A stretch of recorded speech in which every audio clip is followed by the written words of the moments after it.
આમ આદમી પાર્ટીની કડીમાં હાર થઈ છે, પરંતુ વિસાવદરમાં ખૂબ સારી બહુમતી સાથે તેમણે જીત મેળવી છે. ચૂંટણીના આ જંગમાં ગોપાલ ઇટાલિયા જીત્યા છે, પણ આ જીત પાછળ આમ આદમી પાર્ટીના અનેક એવા નેતાઓ અને કાર્યકરો છે, એમનો પણ મોટો ફાળો રહ્યો છે. કયા ચહેરાઓએ ગોપાલ ઇટાલિયાને પીઠબળ પૂરું પાડ્યું જેથી તેમણે આ જંગી જીત મેળવી? વિગતે વાત કરીએ આ અહેવાલમાં. જય હિન્દ. BSI TV ન્યૂઝ પર આપની સાથે હું છું નિધિ ગઢવી. ગુજરાતની 2 વિધાનસભા બેઠકો પર યોજાયેલી પેટા ચૂંટણીના પરિણામો આજે જાહેર થઈ ગયા છે. વિસાવદરમાં આમ આદમી પાર્ટીના ઉમેદવાર ગોપાલ ઇટાલિયાની 17,581 મતથી ભવ્ય જીત થઈ છે. ગોપાલ ઇટાલિયાની જીત પાછળ કેટલાક મુખ્ય ચહેરાઓનો મહત્વનો ફાળો રહ્યો છે. આ વ્યક્તિઓએ પડદા પાછળ રહીને અથવા તો સક્રિયપણે મેદાનમાં ઉતરીને ગોપાલ ઇટાલિયાને જીત માટે મહત્વપૂર્ણ ભૂમિકા ભજવી છે. જેમાં સૌથી પહેલા નામ વિશે વાત કરીએ તો એ છે ઈશુદાન ગઢવી. ઈશુદાન ગઢવીએ ગુજરાતમાં આપને મજબૂત બનાવી છે. ગુજરાત આમ આદમી પાર્ટીના પ્રદેશ પ્રમુખ ઈશુદાન ગઢવીની ભૂમિકા ગોપાલ ઇટાલિયાને જીતાડવામાં અત્યંત મહત્વપૂર્ણ રહી છે. તેમના નેતૃત્વ, સંગઠનાત્મક કુશળતા અને સક્રિય પ્રચાર અભિયાન વિના આ જીત શક્ય જ નથી. તેમના માર્ગદર્શન હેઠળ પાર્ટીના કાર્યકર્તાઓએ બૂથ લેવલ સુધી સક્રિયપણે કામ કર્યું.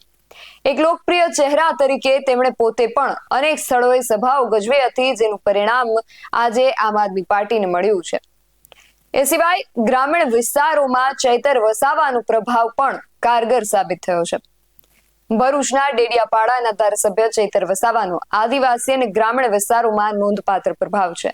તેમની વાણી અને લોકપ્રિયતાનો સીધો જ ફાયદો ગોપાલ ઇટાલિયાને વિસાવદરમાં મળ્યો છે.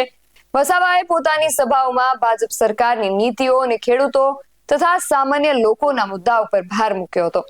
તેમની હાજરીથી સ્થાનિક લોકોમાં પણ ઉત્સાહ જોવા મળ્યો હતો, જેણે આમ આદમી પાર્ટીને આજે આ પરિણામ અપાવ્યું છે.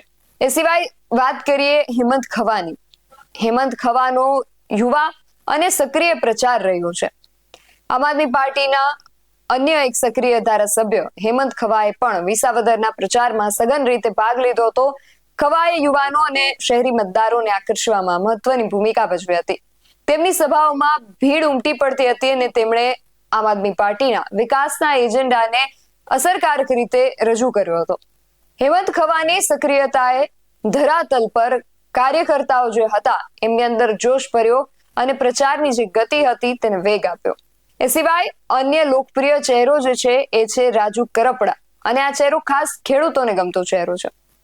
વિસાવદરમાં જ્યારે મુખ્યત્વે ખેડૂત વર્ગ વસે છે, ત્યારે અહીંયા ખેડૂતોને રીઝવવા જરૂરી હતા અને રાજુ કરપડાએ ખેડૂત સમુદાયમાં પોતાની મજબૂત પકડ અને ખેડૂતોના ગમતા ચહેરા તરીકેની ઓળખનો ફાયદો ગોપાલ ઇટાલિયાને અપાવ્યો.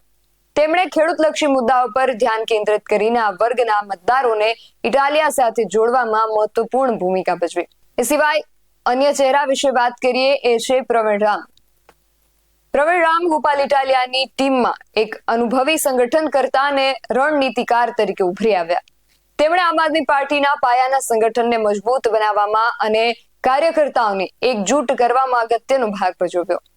તેમની સંગઠનાત્મક કુશળતાને કારણે ધરાતલ પર ઇટાલિયા માટે મજબૂત પકડ બની શકી અને પ્રવીણ રામ ઇકોઝોન મુદ્દે પણ ખૂબ સક્રિય રહ્યા હતા, જેનો પણ લાભ અહીંયા ઇટાલિયાને મળ્યો છે.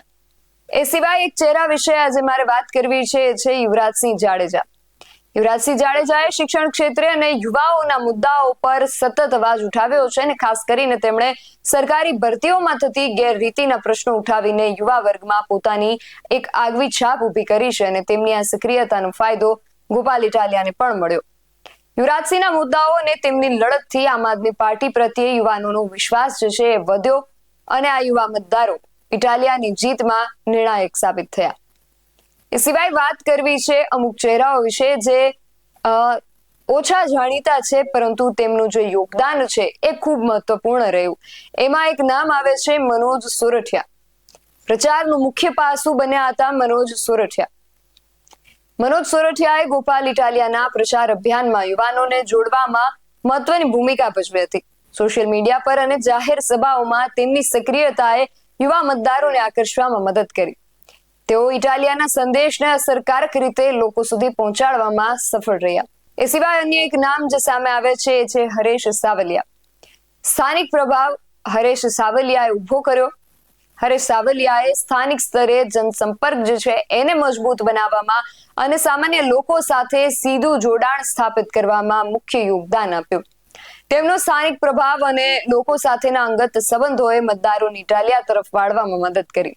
આ પેટા ચૂંટણીમાં વિસાવદર બેઠક પર આમ આદમી પાર્ટીના ઉમેદવાર ગોપાલ ઇટાલિયાની ભવ્ય જીત પાછળ ગુજરાત આમ આદમી પાર્ટીના પ્રદેશ પ્રમુખ ઈશુદાન ગઢવી અને પક્ષના લોકપ્રિય ધારાસભ્યો ચૈતર વસાવા અને હેમંત ખવાનું પણ સિંહફાળો રહ્યો છે અને આ નેતાઓના નેતૃત્વ, સંગઠનાત્મક કુશળતા અને સક્રિય પ્રચાર અભિયાન વિના આ જીત શક્ય નથી.